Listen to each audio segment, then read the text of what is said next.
Instead of a Monsters Monday, we're doing Monsters Tuesday, and also instead of a Mailbag Monday, we're doing a Mailbag Tuesday. Uh, that's all coming up today on Locked On Blue Jackets. Locked On Blue Jackets, your daily podcast on the Columbus Blue Jackets, part of the Locked On Podcast Network. Your team every day.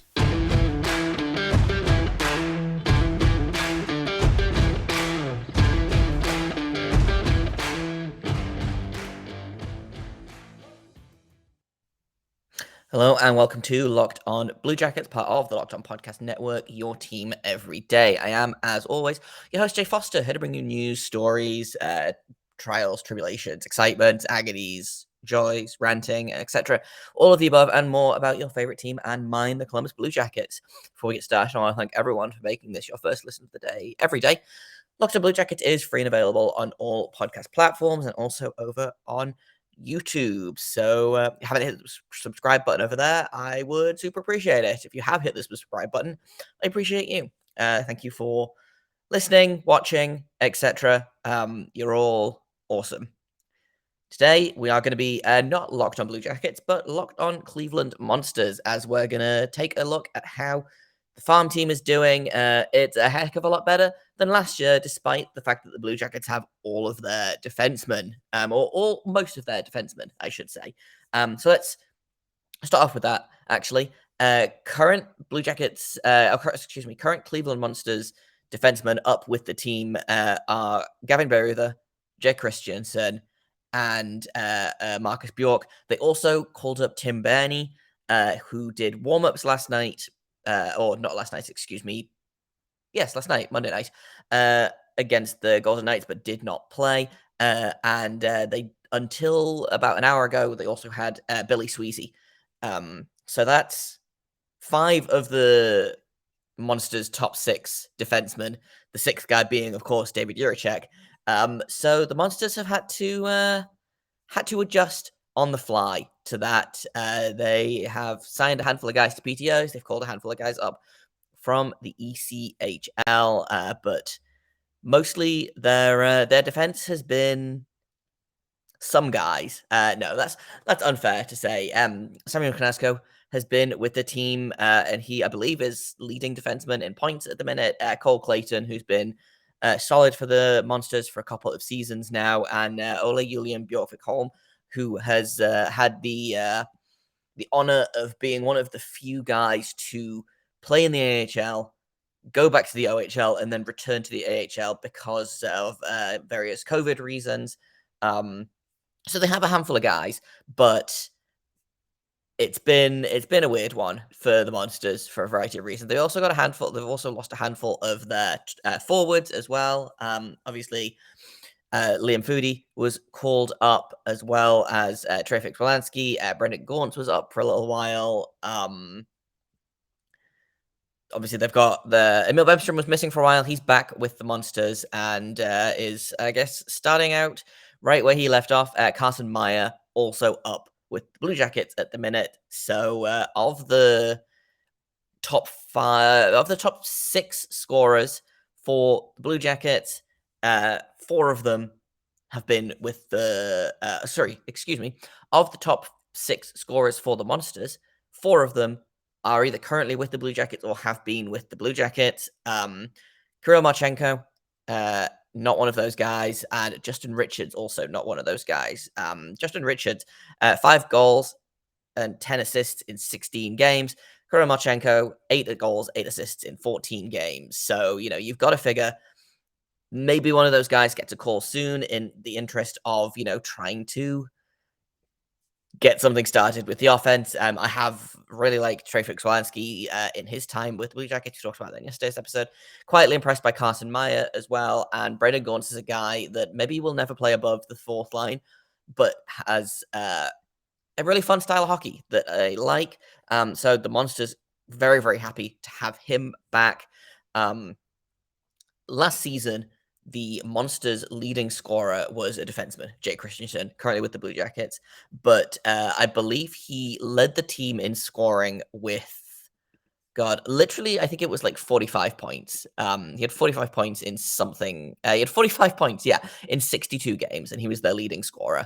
The leading forward was Tyler Angle, who had 37 points in 71 games. So now, when you look at the fact that the Monsters have, I think, at least 7 guys who have played more than 10 games, are a point per game or better.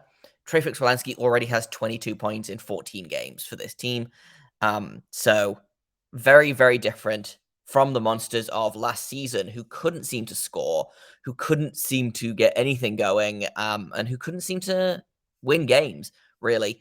In a minute, we're going to talk a little bit more about the Monsters kind of as a whole and how they seem to be doing in regards to the rest of the league. That's all coming up in just a minute. But first, I've got to tell you about BetOnline because it's your number one source of sports betting information, stats, news, and analysis. Get the latest odds and trends for every professional and amateur league out there, from football to basketball to soccer, esports.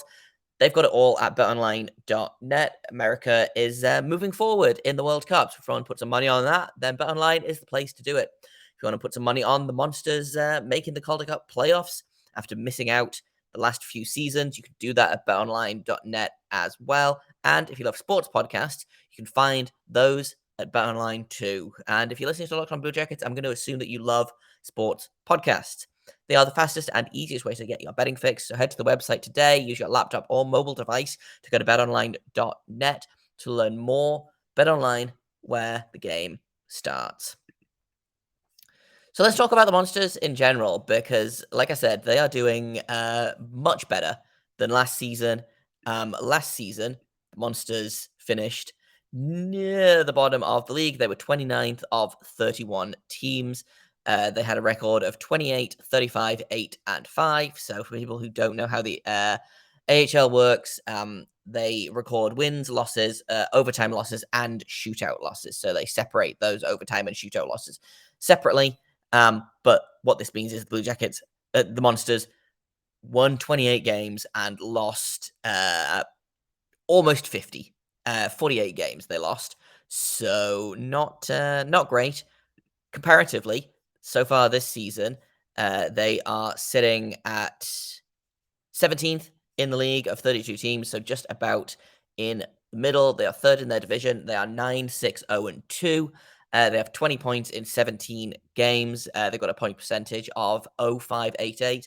So they are looking much better. And especially recently as well, in the last 10 games, they are 6-2-0-2. So in the last 10 games, they've managed to get points from 8 of those. So you love to see it.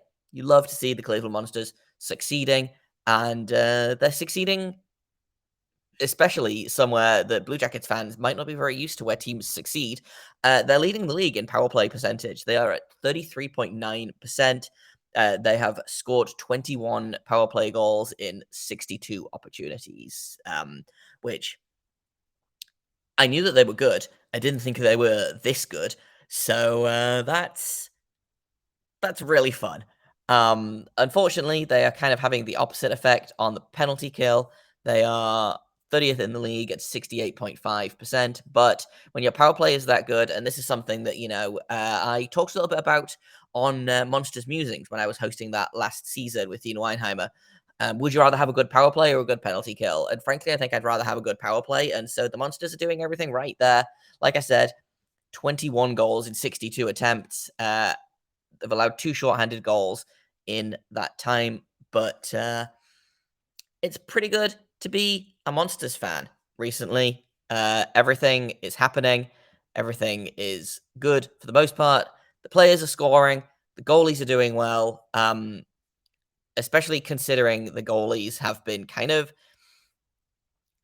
not necessarily thrust into performances, but with Daniil Tarasov spending a bunch of time in the NHL, it has fallen to Jet Greaves, who has been pretty good. Like I said, for the Monsters, he is 3-3-2 so far this season. Paul Cheyenne has been backing him up. He is 3-3, and Daniil Tarasov also has 3 of the wins so far this season, or excuse me, he has 2 wins so far this season, and Jonas Korpisalo has the final win for this team. So the goalies have not been maybe as good as people would like them to, but they have been good enough for this team to win. Is the thing. And when the Monsters are scoring like they are, which I mean, the Monsters are outscoring their opponents more often than they are not. They are currently second in the division in terms of goals for, with 68. That is good for sixth in the entire league. The only teams above them: Calgary, Syracuse, Bridgeport, Milwaukee, and Rockford. And the current league leaders, Calgary, only have 2 more goals than them in an extra game. So, like I said, they love to score goals. In terms of goals against, again, they kind of it's a very Blue Jackets system of we're just going to outscore their opponents. But where it doesn't super work for the Blue Jackets all the time, it's working for the Monsters right now. They currently allow the 5th most goals in the league. So like I said, it really balances out. Could it be better? Yes, but I'm not super upset at how any of the Monsters are playing. They just got done with home and home against the Toronto Marlies, I believe. They went 1-1 in that time. They, like I said, it was kind of a weird one. They won 5-1 in the most recent game, but I believe they lost the game before that again to the Marlies. It was a 4-1 loss. So they lost 4-1 and then went on to score 1-5. 5-1, excuse me. Like, sure, why not? Same thing with the Rocket. They won 7-3, they lost 5-4. They won, they lost.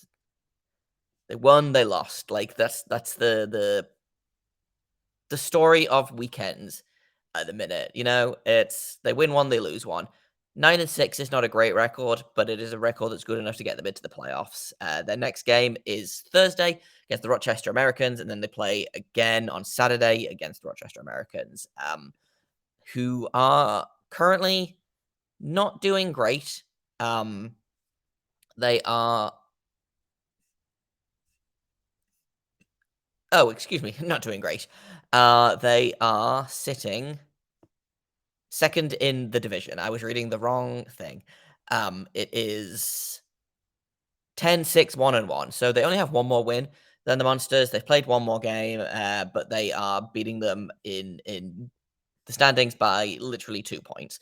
So we'll see how that goes. I think this could be a really good test for the Monsters. Maybe they'll get a defenseman or 2 back from the Blue Jackets soon, and that will definitely help in terms of the Monsters being a little bit more defensively sound and helping out their goalies more.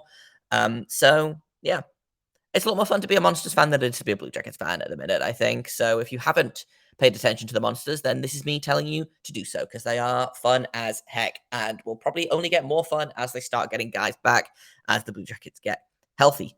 So in a minute, we are going to go to our mailbag questions. We don't have a ton this season, but we do have some fun ones. So that's coming up in just a minute on Locked on Blue Jackets. First question. Obviously, a lot of the problems this year are injury-based. What sort of moves would you like them to be looking at the trade deadline to get the most out of what they have without burning the future? This is a weird one, because usually guys that get targeted during trade deadline are guys that are on expiring contracts. Currently, Blue Jackets on expiring contracts: Gus Nyquist, Igor Chinikov, Mathieu Olivier, Trey Fix-Wolanski, Carson Meyer. Those last 4 guys are going to be RFAs. Gus Nyquist will be a UFA at the end of the season. And then same story with the defense. Vladislav Gavrikov is going to be a UFA. He's got an expiring contract. And then the other Blue Jacket defenseman on expiring contracts, Gavin Bayreuther, is going to be a UFA. And then Tim Burney, Marcus Bjork, Jacob Christensen are all on expiring RFA contracts. I believe those are all entry-level contracts. Jonas Korpisalo is maybe an interesting name for UFA, for trade deadline movement. He is on a 1-year contract at the minute, $1.3 million. If a team needs goalie help, then they could probably do worse than picking up a guy like Jonas Korpisalo, who's been pretty solid for the Blue Jackets so far this season. It's tough to say what the Blue Jackets are likely to do. I could see them trading all three of those guys. I wouldn't like them to trade Gus Nyquist. I wouldn't like them to trade Gavrikov. Of those three guys, I think Gavrikov might be the guy that's most likely to get traded. But I would like to see Gus Nyquist return next season, maybe with a slightly cheaper contract, but especially, he's 33 at the minute, but he's on the top line. He's producing. Honestly, he feels like a really good target for teams that maybe need a little bit of have some cap space and need some bolstering to their offense in the upcoming playoffs. A second, more pessimistic follow-up question to that is, what do I think they will do? Honestly, I think they trade all three of those guys. If they can get, I could see them maybe getting a first-round pick for Gus Nyquist. I don't think they'll get a first-round pick for Savard. Savard, wow, that was extremely Freudian. A first-round pick for Gavrikov or Korpisalo, but if they could get like a second-round pick for Vladislav Gavrikov, I would be pretty happy with that. Korpisalo, I think, could go either way. I could see him getting a first-round pick if the team is in super bad need of goaltending. I could see him getting maybe a third-round pick. If not, and they just want a guy to back up that is not a rookie or a guy that's a million years old. So if they could get, if they trade all three of those guys and they can get a first, a second, and a third, like, I think that would be pretty okay. Yamo is a wizard. If he can somehow swing 2 first-round picks and a second for those 3 guys, like, that could be really, really fun. Final question. What will it take for hockeys to learn that it's actually worthwhile to get your young players experience and mess around with lines, time on ice, etc. when you're already losing? So I have mixed feelings about this. Like, on the one hand, yes, if you're already losing, it is not going to hurt your game to have those guys get more meaningful ice time. If you're losing by 3 goals or whatever, then throw Kent Johnson out there, for example. We'll use Kent Johnson in this scenario, because he's not going to make it worse. However, and I've realized that this is something that's kind of come up in the past few conversations I've had with people or conversations I've had on this podcast of hurting development, hurting confidence. And I do think that there are players out there that are not as confident as Kent Johnson, that I think if you're throwing them out there in the last, period of a game and you're down by 3 and they're going up against, God, I don't know, Sidney Crosby, for example, Austin Matthews, Connor McDavid, pick any, like, superstar player. I don't know that helps your development, especially with a really young player that maybe is dealing with some confidence issues, dealing with, they're already not getting the ice time. And I wonder if, throwing them out there against a guy like Connor McDavid, for example, sure, it's not going to hurt the team. It could hurt the player's confidence, especially if, Connor McDavid does Connor McDavid things and, like, burns him and, hey, welcome to the NHL. Here's your defensive laps played on a million highlight reels until the end of time. So on the one hand, I agree. I do think it's worthwhile for young players to get more ice time, play higher in the lineup when you're already losing, if the team is already bad. However, I think there's a way to do it that is not necessarily there's a way to do it that's not necessarily super helpful, and I worry about that being the way that Brad Larson especially will try to develop his players, if that makes sense. I want to talk a little bit more about this actually, because I think this is a super interesting question. Excuse me. So that's what we're going to do tomorrow. I think is we're going to take another look at this question specifically, break it down a little bit, look at who could be helped by getting more ice time on the Blue Jackets, who could be hurt by getting more ice time on the Blue Jackets in various situations, and that's going to be tomorrow's episode. Thank you for listening to today's episode, for making it your first listen of the day, for making Locked on Blue Jackets your first listen every day. We are free and available on all podcast platforms. We are on YouTube. If you have not hit subscribe yet, please, please, please feel free to do so. It helps me out. It helps you out. Everybody wins.